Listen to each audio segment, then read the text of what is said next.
Hey everyone, today I'm going to be talking about this locomotive and how I got it and some interesting things that have occurred with it. So, I got this locomotive back in, I believe it was October, and I got it at a train show, and that was in Wisconsin. It was a good train show. They had a lot of stuff. It wasn't the biggest train show ever, but it still had a good selection, and if I can find stuff, and I have pretty picky tastes in terms of locomotives and things I want to buy, um, if they have stuff to please me, then they'll probably have stuff for most people that watch my videos. So I forgot the exact name of the show, but it was a good show. And I also went to it was near the train barn. I don't know if it's called the train barn or toy train barn. I think it's just called the train barn, but it's up there in Wisconsin. So if you want to visit that and you're in the area, that's great. Just look up train barn in your GPS and you'll probably be able to find it. So this locomotive, let's talk about that. I got way off topic. So I was at the show. It was a good show. I got a P42 and some other equipment as well.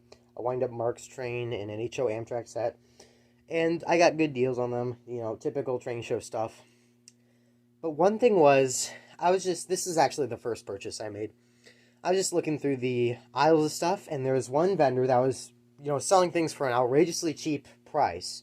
I think they had a Trainmaster, an Erie Trainmaster for $40. Again, all the locomotives were $40, and it was a Williams Trainmaster. It was pretty cool. They also had a Virginian Electric, and they had a lot of really, really nice equipment for a decent amount of money, a good price.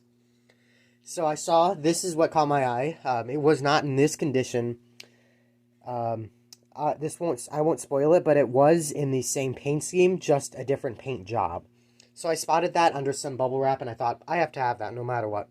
And the price was $40, so of course that was reasonable. So I asked them, does it run? Have you lubricated it? And the seller, keep this in mind, they said that it ran perfectly, they lubricated it and oiled it, and it was in like-new condition. Now, I already knew that the like-new condition thing was a hoax because I could see that it was a home paint job. The first paint job this was in was not the paint job it was in when I got it. And it was this livery, but someone had done it, they did a home job and they didn't do too good a job. It was just kind of sloppily done. I'll throw up some photos.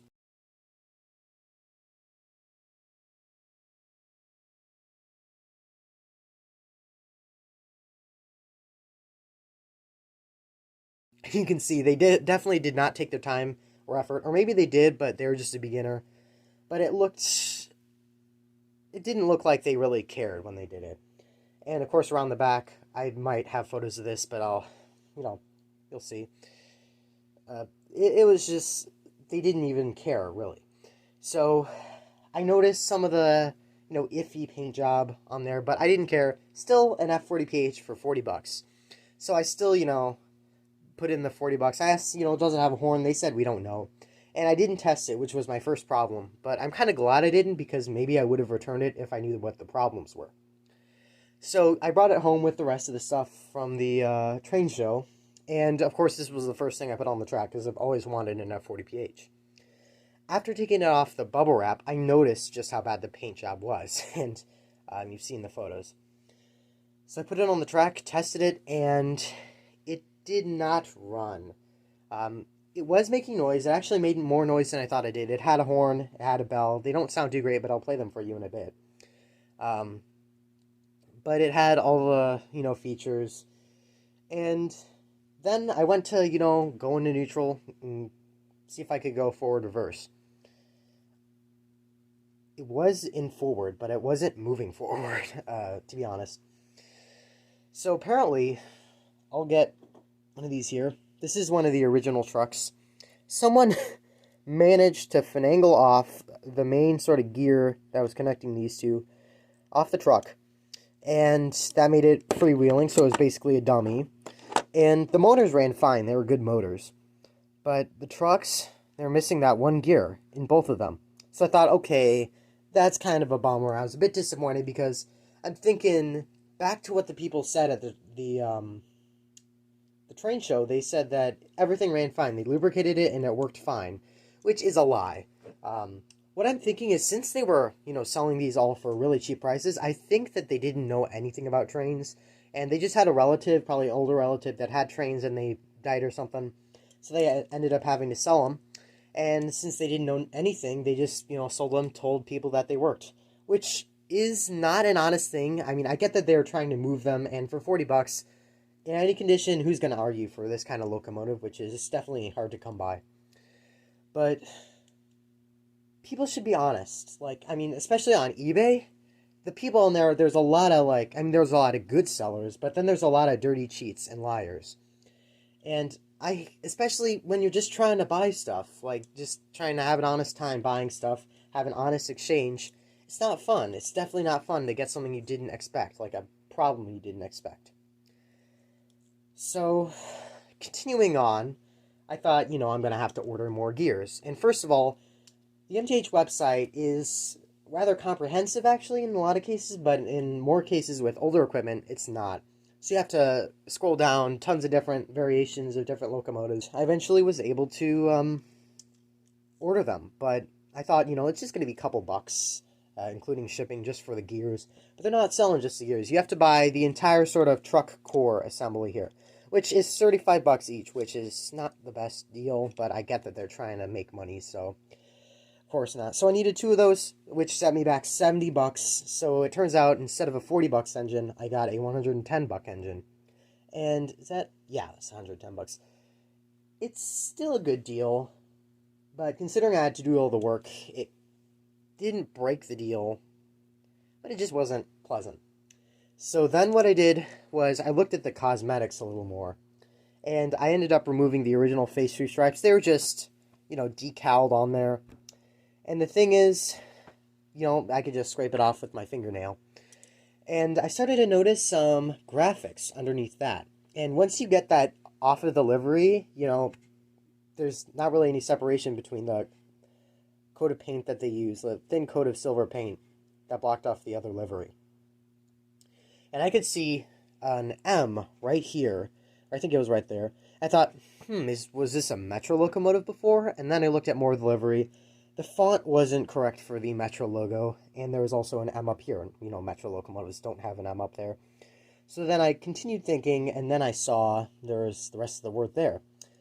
Apparently, back in, I would guess, late 90s, early 2000s, when this locomotive was built, MTH made, get this, a McDonald's train set with a McDonald's F40PH and some McDonald's branded freight cars. McDonald's as in the fast food chain.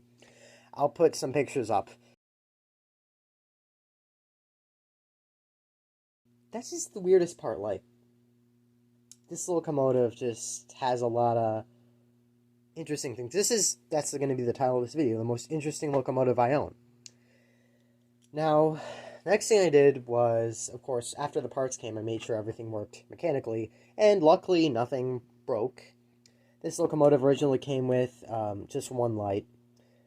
Just up here is just an incandescent bulb. So I swapped that with a red light up there and a yellow light on the headlights, and it looks a lot better. So now, what are we going to do? We're going to talk about how I did this livery. Just standard fare, more professional paint job here. Not saying I'm perfect, but it's better than it was before. Definitely did a lot more coats than the previous person did. When I sanded it off to get it ready, it just came right off, and I could see the original livery under that. And of course, got that off as much as I could, and boom, now it's in a much better version of the Amtrak Phase 3 paint scheme. So that is the very long-winded story of this locomotive. I'll get it paired up so you can hear the sounds. You've probably been wondering how that goes. So you have the 2 lights there, and let's get the sounds in there. Not the best horn, but the bell, it's not great. I suppose it has a good fadeaway, and you can actually overlap them, unlike some line chief locomotives. Let's just give that a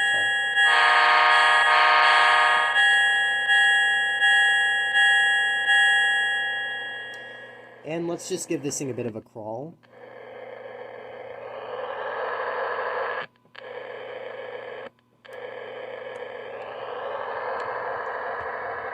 Of course, like all MTH locomotives, this thing is a great puller and a great crawler because of those really, really nice motors with the nice big flywheels.